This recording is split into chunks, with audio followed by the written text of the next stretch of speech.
Hi guys, ఎట్లున్నారు? అందరూ బాగున్నారా? మేమైతే చాలా బాగున్నాం. ఈరోజు వచ్చి శివమాల పార్ట్ 2 వీడియో మీకు ముందుగానే చెప్పిన కదా. ప్రీవియస్ వీడియోలో సెకండ్ పార్ట్ అయితే చాలా ఇంట్రెస్టింగ్ ఉంటుందండి. అవునండి, అదే ఇది మనది పాదపూజ అనమాట. ఇప్పటి వరకు మా సన్నిధానంలో ఎప్పుడూ ఎవరూ చేయలేదు. ఫస్ట్ టైం చాలా సక్సెస్ఫుల్గా జరిగింది. చాలా హ్యాపీ అందరూ కూడా. ఎందుకంటే ఈ విజువల్స్ని చూడడం ఇప్పుడే మొదటిసారి, అండ్ ఇలా ఉంటుందని కూడా ఎవరికి తెలియదు కదా. సో వాళ్ళ సన్నిధానంలో ఈ పూజని అందరూ కలిసి చేయడం చాలా హ్యాపీ అనిపించింది. అండ్ ఎటువంటి పాపాలు ఉన్నా సరే పాదపూజ చేయడంతో తొలగిపోతాయని మనందరి నమ్మకం కదా. ఇది అయిపోయిన తర్వాత ఇంకా అందరం కలిసికట్టుగా ఇంకా శివ పూజ కూడా స్టార్ట్ చేసినాం. పాదపూజ జరిగేటప్పుడు అయితే మా శివ చాలా స్ట్రిక్ట్గా ఉంటారనమాట. ఎవ్వరూ ఎటువంటి మిస్టేక్ చేయొద్దు, అందరూ కలిసికట్టుగా నిదానమే ప్రధానం అన్నట్టు మంచిగా చేయాలి అనేసి ఎప్పుడే అయినా అనుకుంటారు. నేనైతే చాలా హ్యాపీ. ఎప్పుడు చూడలేదు, ఆయన ఎప్పుడు చేయలేదు. జన్మ సుఖాంతం అంటారు కదా, అదేనండి.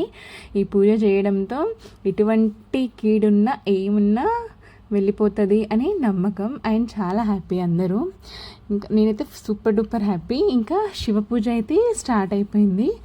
ఇంకా అందరూ భక్తులు కూడా చాలామంది వచ్చేసారు. ఎవ్రీ ఇయర్ కంటే ఈ ఇయర్ ఇంకా చాలా బాగా జరిగింది ఈ పూజ అయితే. మీకు నచ్చిందో లేదో కామెంట్ చేయండి. మేమైతే చాలా హ్యాపీ. అండ్ మేము ఈ పూజ చేయడం మొదటిసారి. మీకు ఎట్లా అనిపిస్తుందో కామెంట్ చేయండి. మా ఫ్యామిలీ తరపున వాళ్ళు అందరు వచ్చేసారు. అండ్ అత్తమామ కూడా చాలా హ్యాపీ. ఎందుకే అంటే కొడుకు కలిసి పాదపూజ చేయడం అనేది చాలా హ్యాపీనెస్ని ఇస్తుంది కదా ఎవరికైనా. సో అందుకే అందరూ హ్యాపీ. అండ్ ఇక్కడ మా శివ వచ్చేసి ఇడుముళ్ళ ప్రోగ్రామ్ అయితే స్టార్ట్ చేసారు. అందరూ అయిపోయినాయి. ఇంకా చివరికి గురుస్వామి కదా, అందరికి కట్టేసి లాస్ట్కి వీళ్ళది స్టార్ట్ అయిపోయిందనమాట. ఇంతటితో మా శివమాల సిరీస్ పార్ట్ 2 కూడా ఎండ్ అయిపోయిందండి. శివమాల సిరీస్ కంప్లీట్ అయింది, హ్యాపీగా కంప్లీట్ అయింది. ఇంకా మా వారు ఇడుముడి ఇచ్చేసి ఇంటికి వచ్చేస్తారనమాట. చాలా హ్యాపీ నేనైతే.